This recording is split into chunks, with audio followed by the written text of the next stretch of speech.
Good morning, and this morning I'm going to be talking about Johnson & Johnson. They are one of 4 S&P 500 companies that reported earnings this morning, and Johnson & Johnson beat by 3 cents a share. This obviously is a gigantic medical supply company, healthcare company, and they are consistently meeting or beating earnings expectations. Just a well-managed organization, and in fact, on this chart going back over 4 years, they have always met or beat earnings expectations.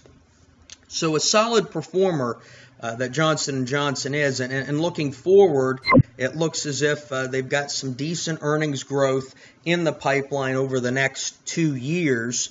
And this is the type of company that I like to look at, and I like to look at these earnings expectations and really look now at where it's trading in terms of a price to earnings multiple. It's interesting, this stock is down about 8-9% from where it was at the end of last year. Now, granted, the PE isn't the cheapest in the world, either trailing or forward. It's about 16 times earnings. So it's not necessarily a bargain here or an on-sale type of company, but let's take a look around and see what other information we can get besides the earnings side. For dividend investors, this is a pretty healthy dividend. They increased the dividend. They've increased it in 4-quarter blocks pretty much every year the last 4 years, and pretty reliable in terms of dividend growth increase. And coming down the pike, they're going to be doing, they just did, an increase of 5 cents per share to 75 cents. And really, that gives a good boost to the dividend yield, especially if the stock price is coming down. So now you've got Johnson & Johnson sitting, a large company, over 3% on the dividend yield. Not too bad for potential dividend investors. Looking at the balance sheet, this is a company we really don't focus too much on leverage. They're not a big bank, so to speak. So leverage here really isn't that important. It is important to note, though, that the balance sheet has actually gotten smaller, a little bit smaller, over the last few quarters. A lot of companies like to do this to be more efficient. And in the case of Johnson & Johnson, or as we'll probably see here down the road, General Electric, there are certain times when the economy is doing well that these larger companies will start to shed some assets.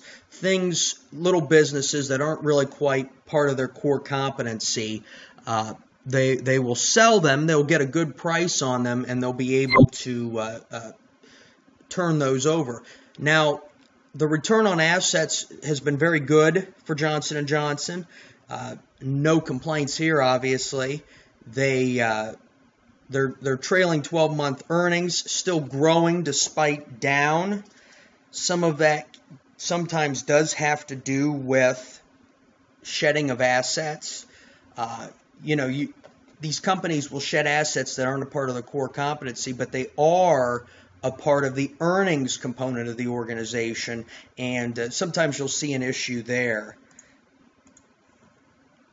Same with revenue.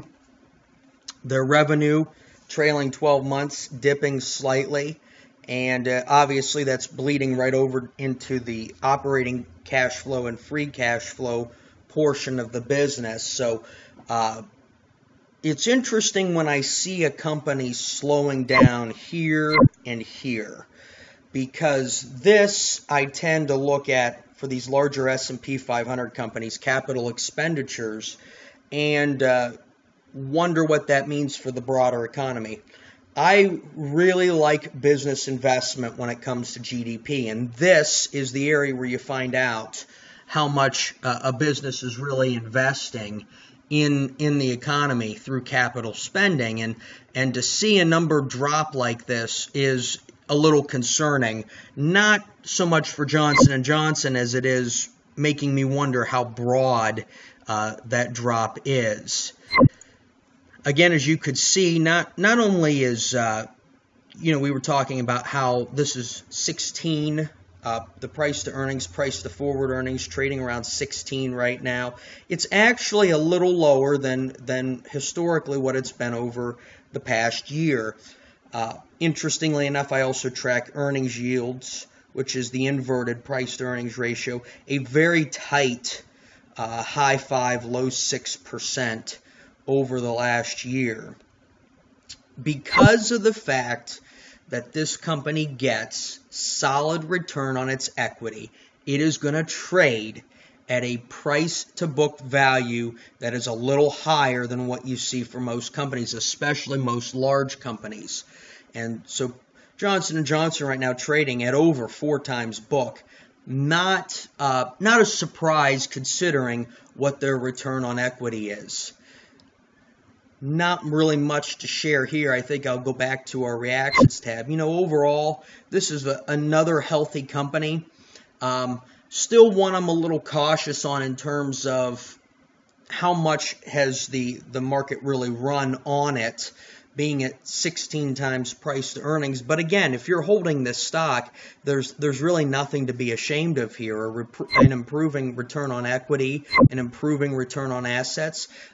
Johnson & Johnson is a well-managed, well-run company, and I think if you hold it for the dividend especially, you won't be disappointed down the road. Hope you have a great day.